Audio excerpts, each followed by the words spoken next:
Okay, hi Claudia. Hey. Just ignore this camera here. Okay. But we're gonna watch the video Mm-hmm. from tech study from Snowflake Bentley last week. Mm-hmm. And before we do it, I just want you to take a look at your areas of strength and growth that you identified from on your PM plan. Okay.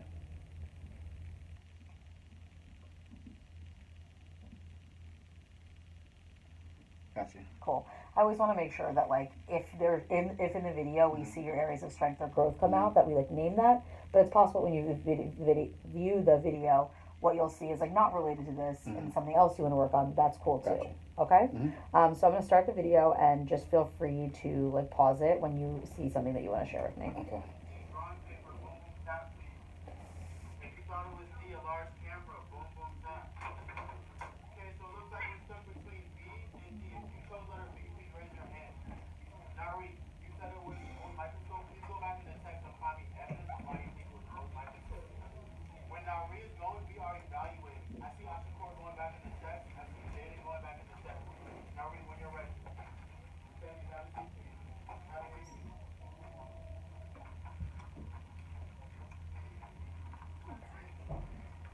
So I wanted to point out that one of the strengths I had were that while I'm teaching, I make sure that all scholars are on task, tracking, and actively working. So I didn't realize this when I was teaching, but it looked like when I asked Nari to go back in the text and find evidence, that the rest of the class also went back in the text and found evidence. So that's encouraging to see.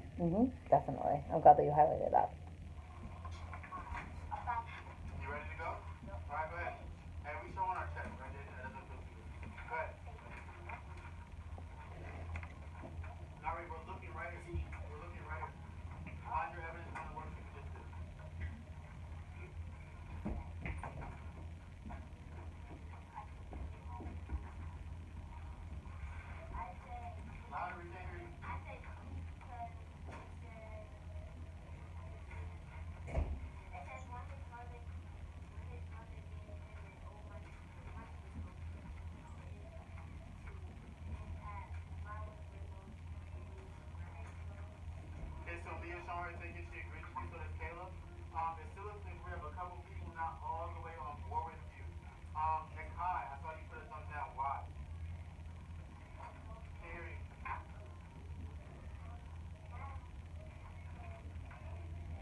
Um, I stopped it there because I forgot who was Nakai. I think I asked the question to. He was struggling on getting there.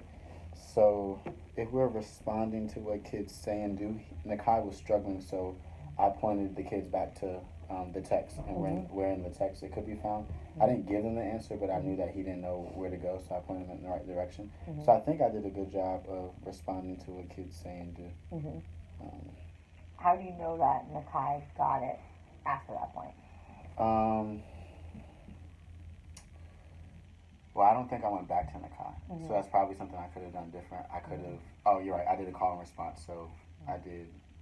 Sahara read paragraph 4, and then I asked the question out loud again. So I could have spiraled back to Nakai. So even after Sahara read it, I could have went back to Nakai and said, okay, Nakai, what did his mom give him? So that's something I could. So it's like that respond, what you did, and that's like, and then like you responded to Nakai by like helping. Then you had Sahar, so you had another student, but you kind of missed that like last step in the circle of like going back to Nakai and being like, okay, so Nakai, what's our answer and what's our evidence? Gotcha. Right? Okay.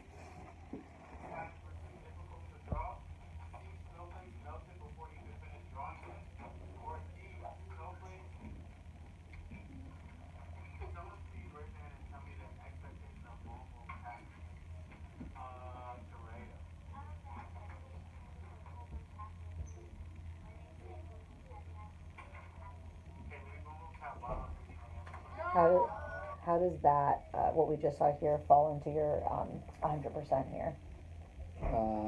While teaching, I make sure that all scholars are on task, tracking, and actively working. So I noticed that we weren't, not 100% of students were meeting the expectation of boom, boom, tap that we went over before this. Yep. So I noticed that not everyone was doing it, so I just stopped and made sure that I got 100%. Why did you make the choice to have a child explain it versus you saying like the expectation is that we? Right, because I wanted to make sure that they understood, and if there was somebody who didn't understand the expectation, that the kid could explain it to the rest of the class. Yeah, I thought that was a really good power move in terms of like student ownership and 100%. I love that.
So right now, who's finding evidence?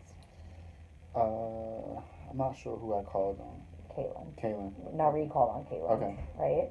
But do you see the other kids looking for evidence? No. No.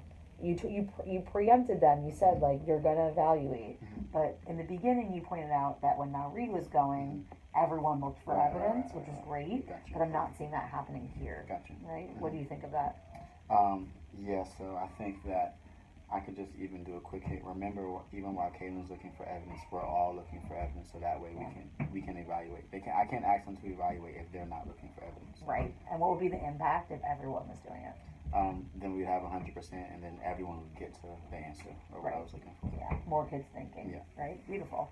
So I'll pause it there. Just like 20 seconds of Kaylin talking, which you can't really hear. So, based on the conversation we just had, could you tell me your two biggest strengths and then the two things that you want to work on? Okay. The two biggest strengths, I think that I was definitely, my love for the work, I think, came out. Like, I was positive, I was like upbeat, I had the lesson going. Another strength, I think 100%, like, I stopped whenever there wasn't 100%, and I pushed that. An area of growth, I want to get better at my questioning, and like we talked about, bringing it full circle. So not only responding to what, responding to what they say, but also like looping it back around so they can explain it. And then what we just talked about just now, I guess it kind of like 100%, but also making sure that all kids are finding evidence, all kids are evaluating, so that 100% of kids get to the final answer. Nice, beautiful. So like my question, I guess. And one thing I want to flag is just because I think like your momentum is good here. Is like if you're doing the boom boom tap, which I think is a great strategy to get like a feel, and like you do boom boom tap, and Nakai's the only one that does it wrong. I don't necessarily think you need to take whole group time to have that moment with Nakai. It's a judgment that you'll make, but I don't think you necessarily need to close a loop with him publicly. He's the only one that doesn't have it right. Because like, does the 28 need that? Probably not. Then you could say like, I want everyone to go find evidence for the second one, and you could do. Okay, so you go back to number one. What was the correct answer? Right, it was B. And what was the evidence? Good. Okay, so make sure you have that. Like, right, a quick hit versus like everyone needing to listen to like Nakai's struggle if he's the only one having that misconception. But beautiful. Thank you so much for having me. You're welcome. All right.